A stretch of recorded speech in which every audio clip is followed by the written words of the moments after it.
This episode is an introduction to the music in Solo, a Star Wars story.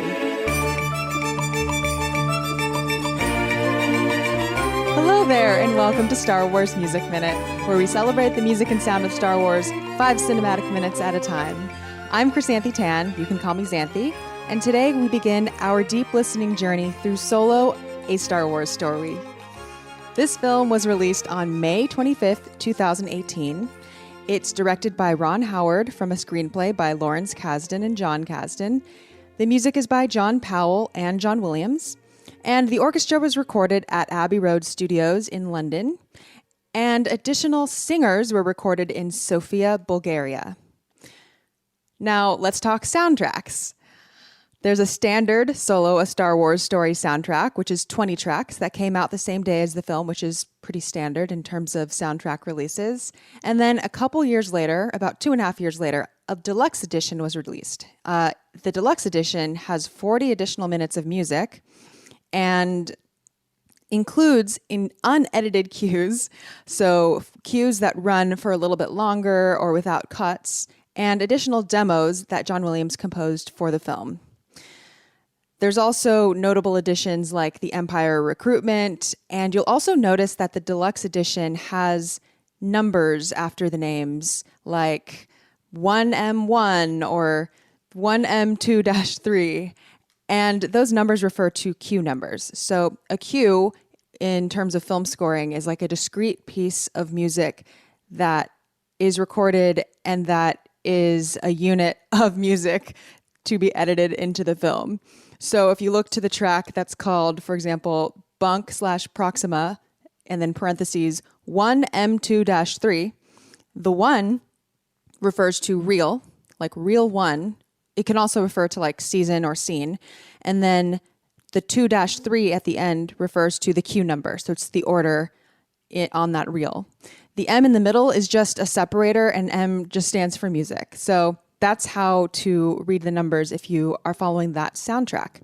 If you want a more complete version of what you hear in the film, I do recommend the Deluxe Edition soundtrack. It provides a lot more context between some of the cues, and there are notable skips that I just think listeners of the show would appreciate having for reference. Now let's talk about the process of scoring this film.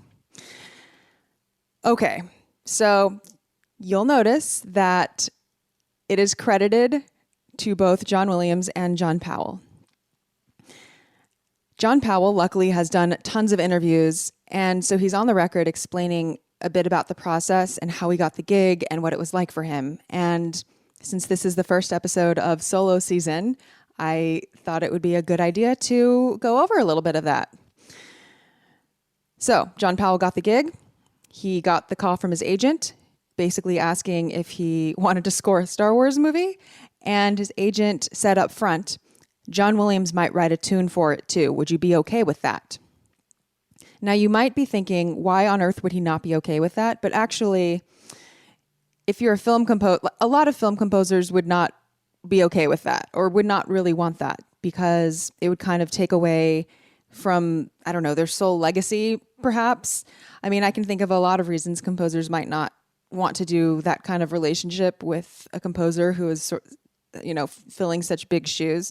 But John Powell was absolutely okay with that, and he cites that as like the reason he took the gig. So in an interview with Resistance Broadcast, link in the show notes, John Powell says that he just couldn't stop laughing. He says, quote, "It was like, do you want to hang out with Yoda sort of thing and learn things that you've always wished? You don't even know what it is that you don't know." And he, John Williams, kindly, actually, believe it or not, called me and said, "I just want to check that you're okay with this." So again, I couldn't stop laughing. So John Williams personally called John Powell too to make sure that he was okay with this.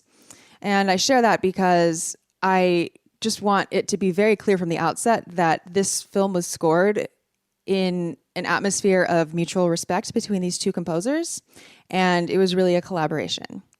So, continuing with this quote, so I again couldn't stop laughing, and I said to him, all right, if they want me to do this film, my first responsibility is to the film. And so it is my responsibility to make sure that you, John Williams, come on board with this. That would be the best thing for the film.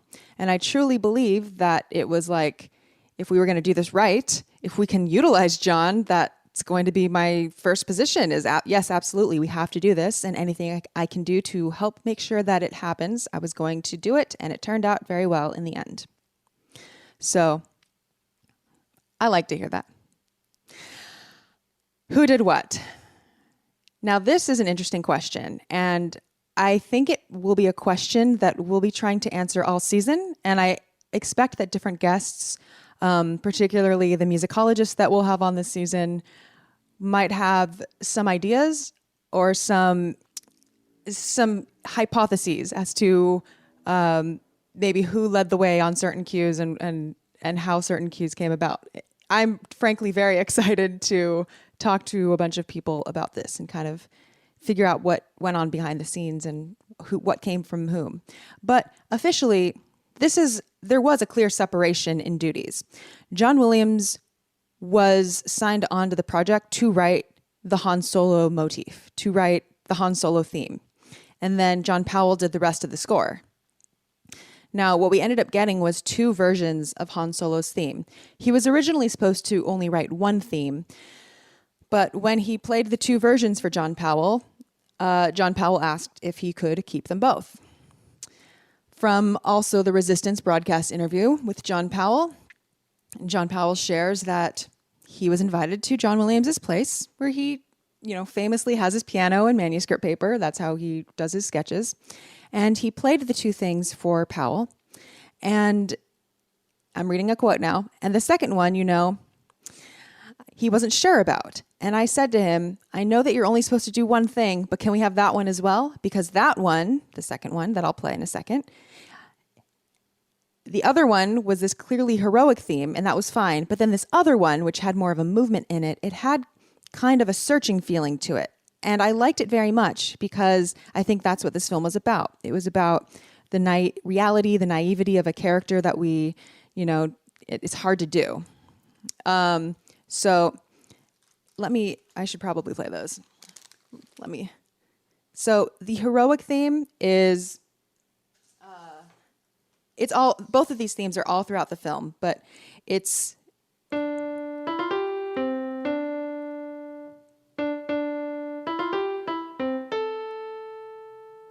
don't know if that was loud enough. I'll play that again louder.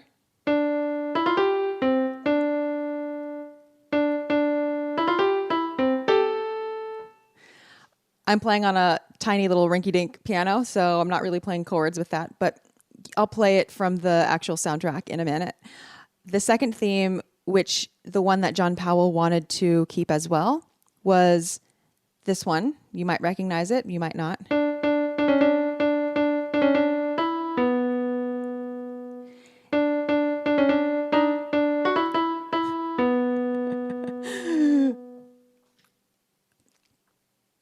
Don't worry, I'll play those more properly later. And he wanted those because clearly they showed 2 different sides of Han Solo. Now, if you have been listening to the show, you know that music theorist, film musicologist, John Williams scholar, creator of the Star Wars thematic catalog, Frank Lehman, is a friend of the show, and he maintains the complete catalog of the musical themes of Star Wars. And he actually notes in his catalog 3 themes. He notes these 2 main ones, the heroic and the searching. And he also notes a variant of the young Han Solo theme. And it's very related to the searching theme. So I just wanted to throw that out there. If you follow along on his catalog, which the link will be in the show notes, you'll see that he has 1 as young Han Solo heroic, 2A as young Han Solo searching, and 2B as young Han Solo searching variant. And we'll get much more into the variant theme next week. So, more about the process. So, Ron Howard was the ultimate director of this film. And often when a composer is about to get started on the process of scoring a film, they'll do something called a spotting session. And that's when you sort of go through the film and look at where you talk with the director about where certain hit points are going to be, or in the certain moods that you want for different parts of the film. It kind of gives you some bullet points, like an outline of what vibe to go with for all the different parts that you're writing music for throughout the film. And actually, John Williams, John Powell, and Ron Howard spotted the film all together. So in Score the Podcast, John Powell recounts that John Williams did some demos. He did a few cues here and there, and showed it to the filmmakers, and everybody loved it. And he says that he just took that and ran with it. And it's all over the movie. His music is all over the movie in different versions that perhaps he would have done or perhaps he wouldn't have done, says John Powell. That's a theme that comes up, not a motif, not a leitmotif, but that is a theme that comes up in a lot of the interviews and stories that I've read of John Powell talking about doing this movie, is that he tried to emulate John Williams as much as he could within reason, but that he thinks that listeners will end up confusing the two. And so what I'm trying to say is, well, we'll get into it later. I'm probably going off on too much of a digression already. So I'm just going to say that there's a lot in the movie that we listeners, because I don't know what these specific spots are, but John Powell has teased us that there may be spots that you think are John Williams, and there may be some spots that you think are John Powell, and some of you are probably right, and sometimes it's probably switched. You just don't know. So there's a lot of melding. It's like an amalgamation of these two voices. So other than those two cues, John Powell did come up with the rest of them. And Frank Lehman notes 9 themes in total. There's the first 2, which are the ones by John Williams, and the rest are by John Powell. Now, I won't play them all in this episode. Instead, I will get to them when we get to them in the minutes. But some notable ones that I'll mention are, well, one of them, a couple more we'll get in these minutes, so we'll get them in a second. There's a secrets motif, which is very closely related to the Han searching motif. And that's what we hear at the very, very beginning of the film. And then there's also a very memorable Han and Kira love theme. And we get that in these minutes as well. And another interesting one that I am excited to talk about when we get there is the music for Enfi's Nest. So just a little bit of a teaser. John Powell wrote those themes that I just mentioned. Okay, the next thing I want to talk about is John Powell's anxiety going into this film.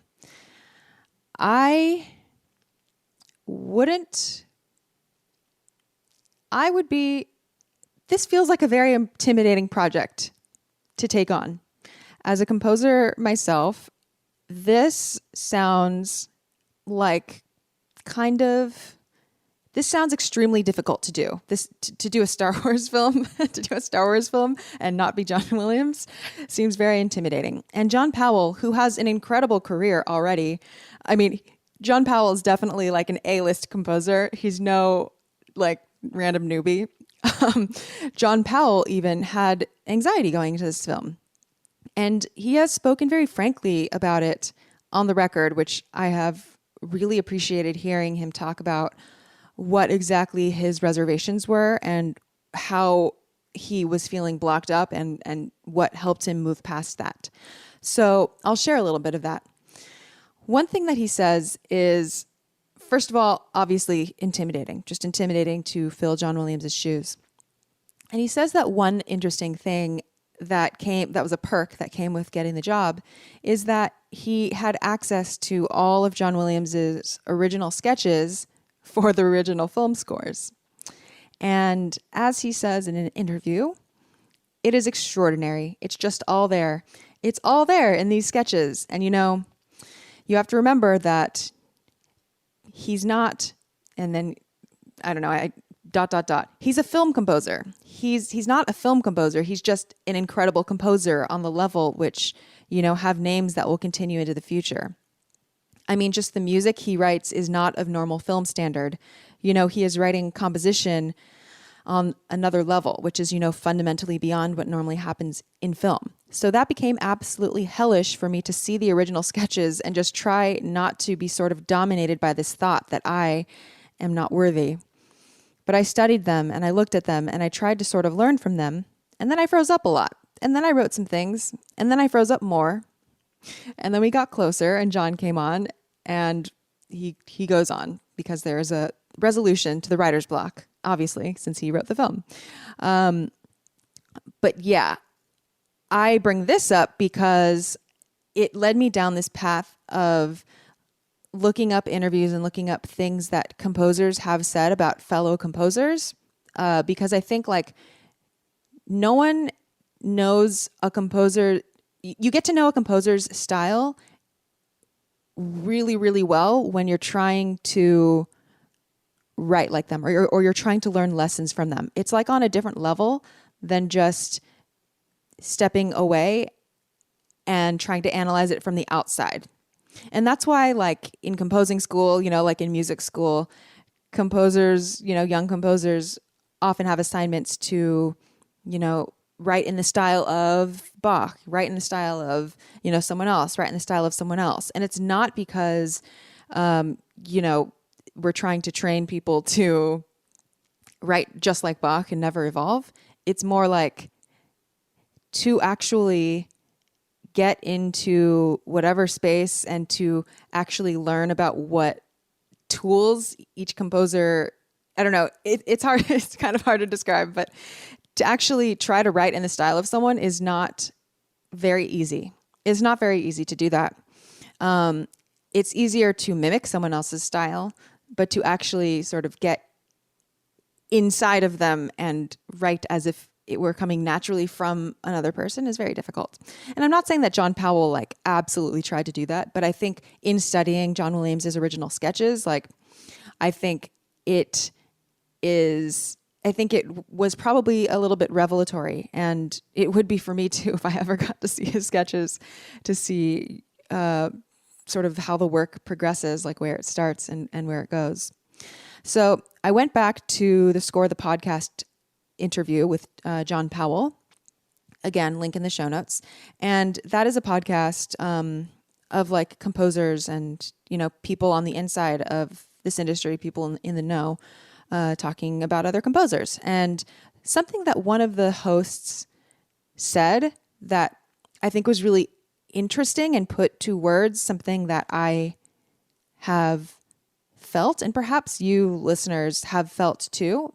So something the host said was, what I've noticed about Star Wars over the years is it's not only the thematic stuff, which is of course the greatest thematic material ever written for film, but frankly, the way that John Williams orchestrates and arranges cues, they fill up the space in a very unique way.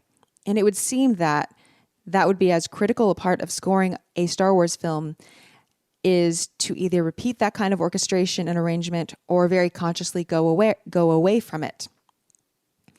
And I think this is important because it's hard to talk about the music of Star Wars films without fixating on the themes sometimes, like just leitmotif skipping, just skipping from motif to motif and thinking that that's what makes the score sound the way it does. But maybe I'm wrong, but let me know in comments or on social media or something.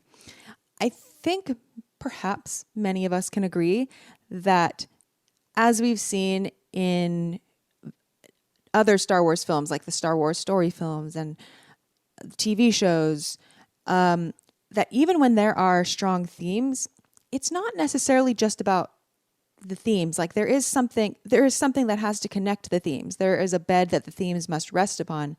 There is a way that the themes must be expressed, and there's incredible variety in the way that a theme can be stated. Like, we'll get to it in these 5 minutes, but even at the beginning of this film, there are 2 themes, but they're layered on top of each other. And that's a completely different way than each of those themes appear in other parts of the movie. So it's really not just about what is that literal theme. It's not like we're sampling themes, like the sound recording of themes, like songs might sample, a tiny bit of music or something. The theme is something intangible. Themes are something intangible that are not recorded. They're not set in stone. A theme is in some ways as ephemeral as an idea. It can be manifested in so many ways. And I think that is what these composers, including John Powell, are saying is the most difficult part about, like the most impressive part about the way that John Williams writes and what they try to learn from it. So I'll continue with the way John Powell responded to that setup from the host of Score the Podcast. And the reason I, by the way, am stating all this is because it's going to flow directly into what John Powell's aims were in this film. So John Powell on John Williams says, it's harmonically incredibly fluid as well. Nobody does that anymore. It's so very hard to do. John Williams is writing, polyphonic music, which means multiple voices as well. And the rest of us are sort of stuck in this kind of keyboard player mode, I think. So it's very hard to break out of that when I needed to, but I'm not quite sure, honestly, what the end result is. I mean, I hope that everyone will enjoy it. And John Powell, I will say, is very, very humble in interviews, like incredibly humble and a little bit self-effacing. Then he goes on to say that his main criteria that he worked on in approaching solo, like the main idea that he was working toward, was to get flow. And that's what he calls it. He says, and that's what John Williams, has. He has this sense of it's always flowing forward. It's not just pulsing forward like most of the scores that we have to do these days. It flows forward, and it's much harder to do. It takes a lot more technique, I think. And then again, whether I've done it, and I'm not sure, but I gave it a damn good chance. Oh, John Powell. Okay, so that's a little bit about who did what. Let's see. Did I miss anything? Who did what? I said, who did what? John Powell's anxiety and his aims, how he was attempting to take on this sort of polyphonic writing, how he was trying to flow forward instead of pulse forward, how he's trying to fill up the space in a way, somewhat on par with John Williams. And here's the thing. John Williams, throughout this, was encouraging John Powell to just do what he does. And John Powell said that was incredibly, liberating. John Williams essentially gave Powell his blessing and was like, look, it's a gig. Do what you do. You don't have to be too reverent with the material. He was sort of encouraging John Powell to not get too tripped up and to not, feel so pressured to be so reverent. And again, I think that is very sweet. I think that's very sweet. And John Powell says, so there's a kind of a happy ending to this, that once John Williams was on board and the themes were finished and, things were smoothly, he had the Han Solo themes in place. He had John Williams's blessing. He said that it kind of instantly unlocked the film for him. So just having those Han Solo themes ready, demoed and recorded, and just ready for him to use throughout the score, just made him feel more at ease. And in different interviews, I won't cite them all because he says this, he did a whole interview press tour, basically, it seems, because there are so many interviews of John Powell, and it's great. He'll say things like, it unlocked the score, or having those themes made everything fit together more like a puzzle, the puzzle pieces were able to come more in place. And I think having just that bit of musical DNA from John Williams just helped him get through a little bit of writer's block. A final tidbit that I'll say, two final things about Ron Howard, because Ron Howard was not the original director for this film. Ron Howard came on pretty late in the process. And John Powell says that the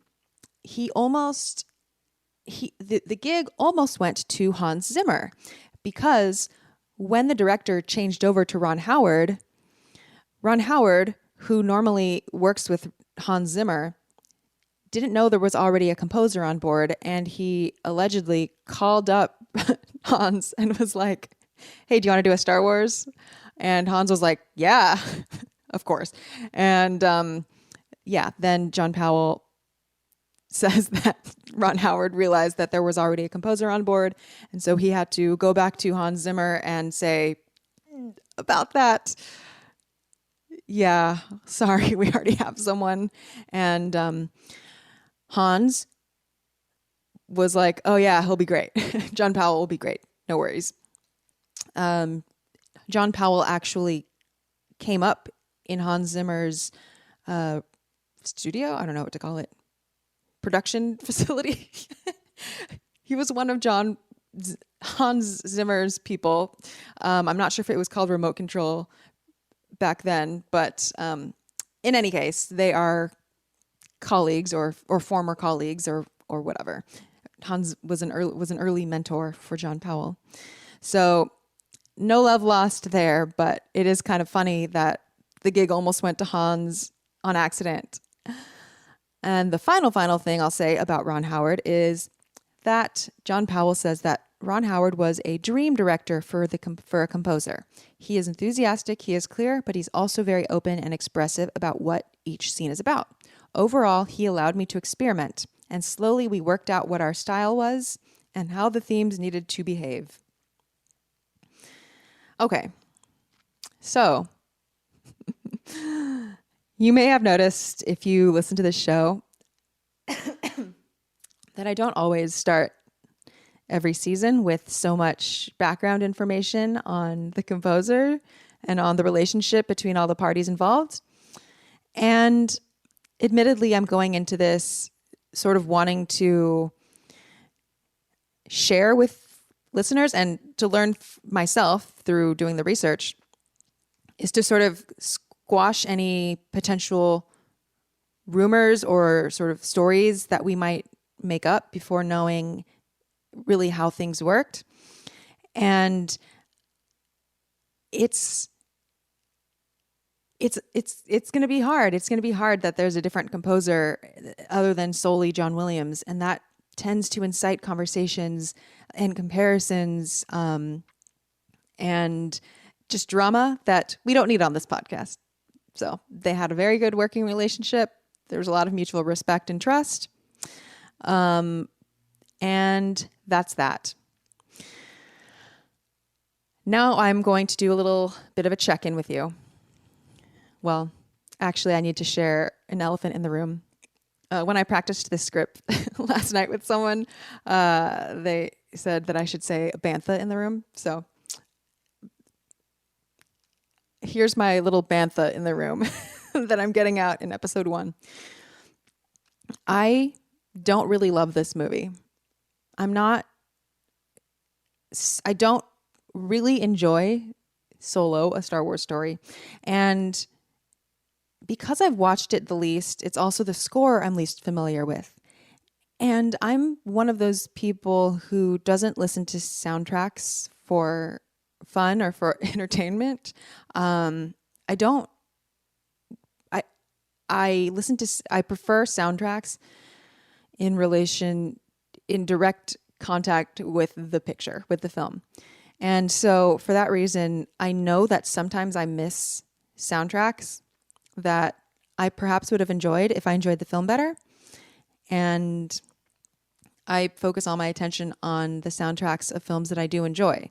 So yeah, it's hard for me to like a film if I didn't like the soundtrack, and it's hard for me to like the soundtrack if I didn't like the film. I pretty much never walk away from films thinking, no, I didn't really like that film, but I'm definitely going to listen to that soundtrack over and over again. For me, it's like how for some people, like at the Academy Awards, Best Director is a big indication of if they'll win Best Picture. And for me, if something has, for me, the score is very tied to my overall perception of the film in general. However, why would I do this podcast if I didn't really like this film?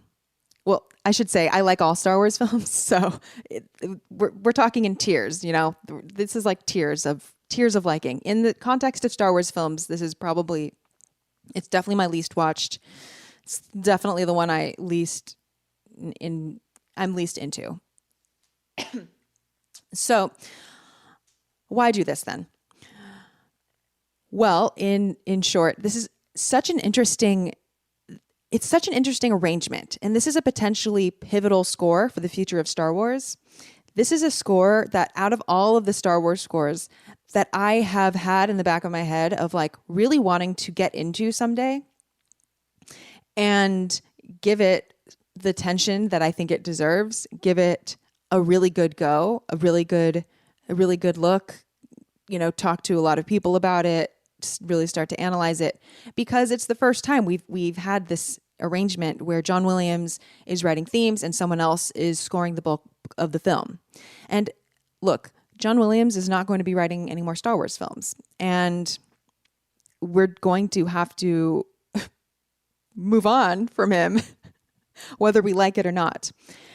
One thing on the last season during the Star Wars Music Minute questionnaire that so many people brought up as one question that they have about Star Wars music is the future of Star Wars music, like what the future of Star Wars music might sound like and how it might be arranged, what it might be like. And I think this film in particular could give us a really good glimpse into what the future might hold for Star Wars. And I just have this sense that there is a lot to this score that will teach us about what aspects of John Williams' writing we appreciate, which things make it Star Wars, which things do and don't have to be present to make it Star Wars, which things we can attribute to music and which things we can attribute to the editing of the music, the way that the music is mixed, how the other soundtrack elements like sound design, sound effects, dialogue interact with the music. Like, this is just such an interesting grounds for analysis and discussion. Like, I'm extremely excited from an analytical perspective. Also, obviously, giving the score a more nuanced listen, giving the movie a more nuanced, detailed view is something that undeniably will lead to insights that I can't even, I don't even know what I don't know yet. So I won't try to say more about that. What I'm going to be really interested in from a personal perspective, from a personal standpoint, I don't know how to say that. I'm really interested in how, what, where, and why parts of the score work the way that they do, and whether they impact the story in the same way that a Williams score does or a different way, and if it's different, what makes it different. I have a few hypotheses, and I think a lot of them will come down to direction, and I think a lot of them will come down to aspects that don't even relate to purely the composer's job.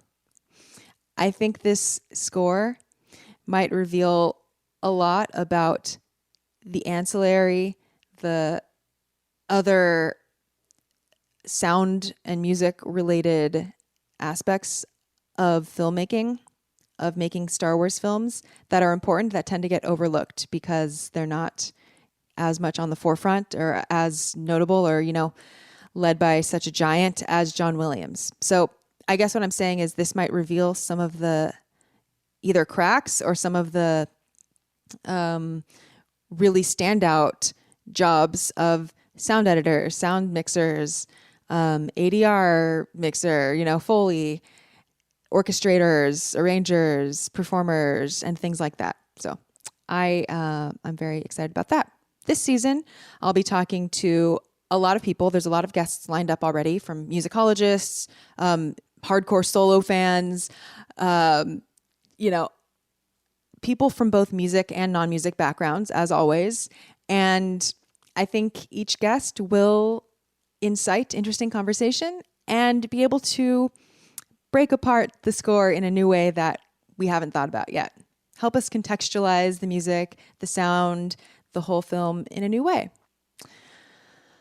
Hopefully by the end of the season, this will no longer be the soundtrack, the score, the movie that I am least familiar with. Now, before wrapping up this episode, let's go over the leitmotifs and a little bit of the soundscape introduced in these first 5 minutes. Since this is Star Wars Music Minute, of course. In the first 5 minutes, we are introduced to 5 themes right off the bat. In order, they are Secrets, the young Han Solo heroic theme, the young Han Solo searching theme, Han and Kira, and Fakery. Now, if you're following along on the soundtrack, you'll find music from these minutes on the track called Meet Han, 1M1, and also Bunk/Proxima, 1M2-3.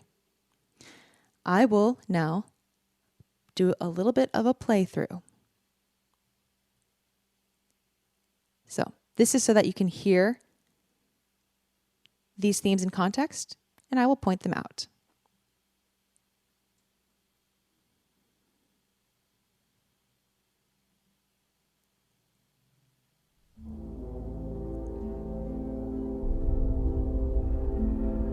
This is the searching theme. It's right at the beginning of the film. Now layered on top of this is the heroic theme. I'll hum it.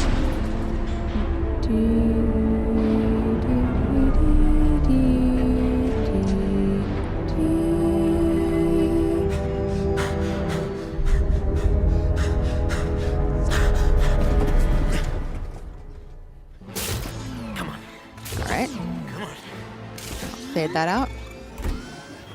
So now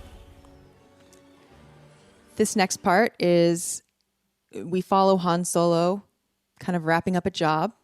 And when we hear those arpeggios where the music swells, that corresponds with him on screen, sort of like we see sparks flying and he's hitting something. It's pretty dark. We can't really see what is happening. And I don't really know much about it. I don't know. Is he jumping the car? I should probably have looked that up. Honestly, see, I'm not very well versed in like cars, in heist stuff, in mechanical stuff. I just know that he's doing something and sparks are flying, and it probably looks like he's jumping. He's jumping the speeder, but I could be wrong. Anyway. The next theme that we hear as this continues is the young Han Solo theme.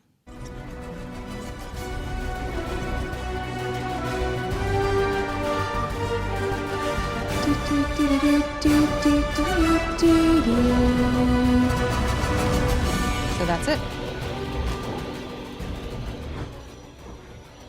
So you can hear that it's a very fast-paced, it's very forward-moving, and the drums really drive it forward. And this corresponds with him on screen, like literally racing forward. So it is a very forward-moving scene and forward-moving music. The next thing we are going to hear is Han and Kira. And it might remind you a little bit of Han and Leia. And I'll just play it.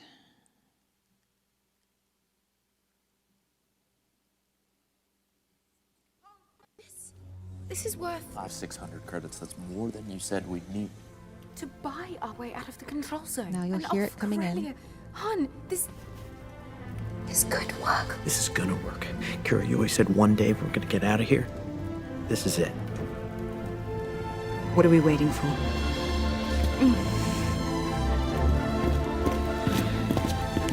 There Like this little lilting. Hey, you 2!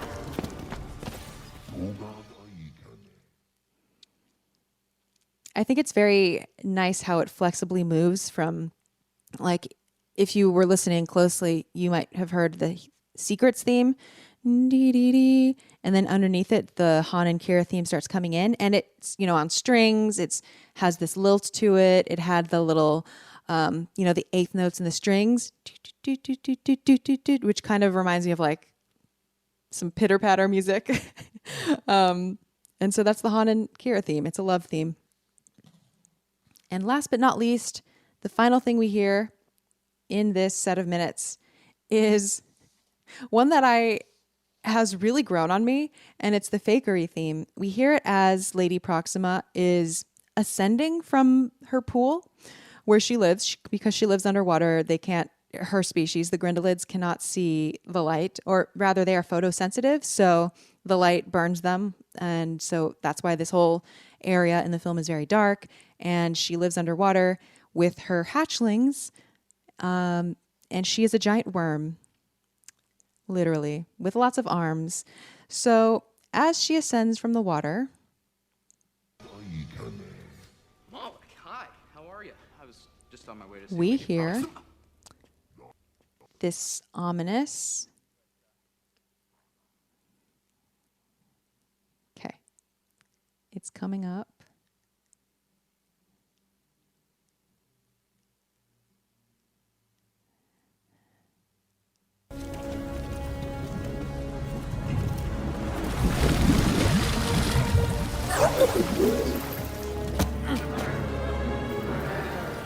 So that was it. It was the